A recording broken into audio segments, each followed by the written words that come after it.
What's up, guys? Brian back to talk about The Walking Dead Season 7 Synopsis released by AMC. We're just getting started. Can't wait for October 23rd, September 26th. Less than a month away. We can make it.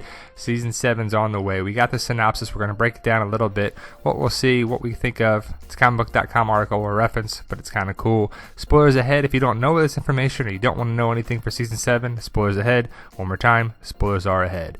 The images used in this video are property of AMC and other companies. We do not claim ownership of the images used in this video. We are using them under the Copyright Act for fair use, along with our commentary, criticism, news reporting, and teaching.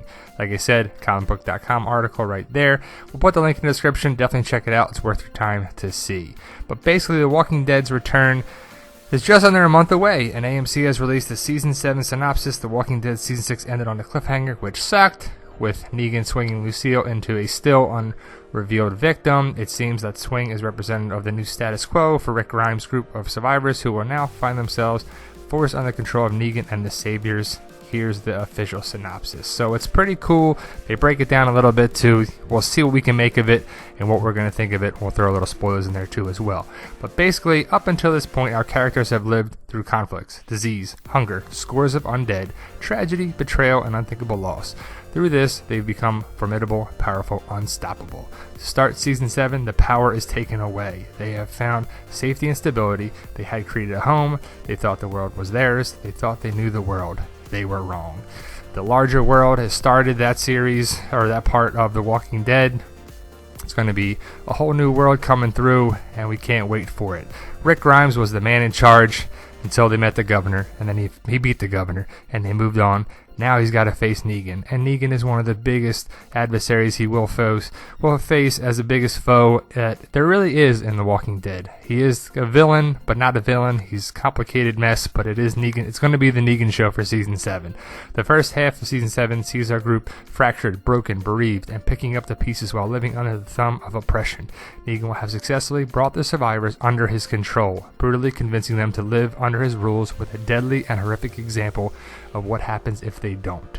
So like you said, it's going to be Season 7. The first part is going to be Negan controlling, running things. You're going to see the sanctuary. You're going to see Daryl as a prisoner. You're going to see just how Negan really runs things a little bit, and it's not all it's cracked up to be. He's not this smooth, charismatic dictator who's loved and right there too. He's kind of feared more than anything by the Saviors, and we're going to see a little bit of that in Season 7. Hopefully some good backstory behind it as well.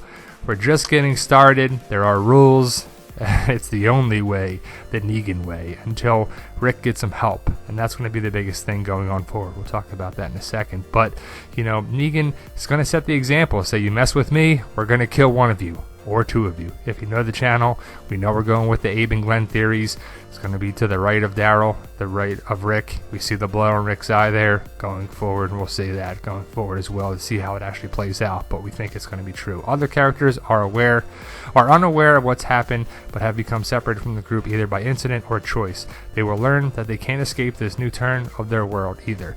This half is about these characters starting over. The overall theme of the season is beginning again. The world isn't what they thought it was. It's bigger, and it's even more dangerous. So, the group's going to be fractured. It's going to be broken down. There's going to be separation part of it there too. I can see this comic book part playing out. It's Maggie who punches Rick in the comic, but I see Sasha doing it. And I don't know any facts, but I'm just hypothesizing that, predicting that Sasha punches Rick in the face because of Abraham's loss to the group. Hilltop's going to be the spot for Sasha and Maggie.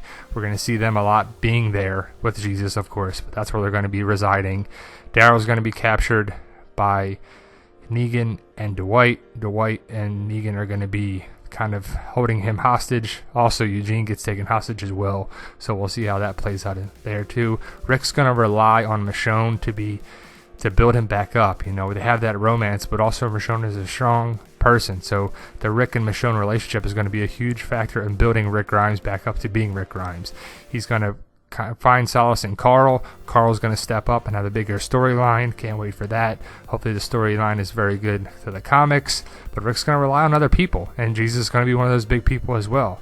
And I can't wait for that because he's one of my favorite characters, and can't wait for that to come into play. Get more Jesus time with the Hilltop and going against the saviors, and he took the wheel, and he's hopefully going to be around for longer in season 7 where he kicks some savior ass. So thanks for watching, guys. Season 7 looks to be a great one. Like, share, subscribe to keep these videos coming. Let us know what you think, and always, thanks for watching. You guys are awesome.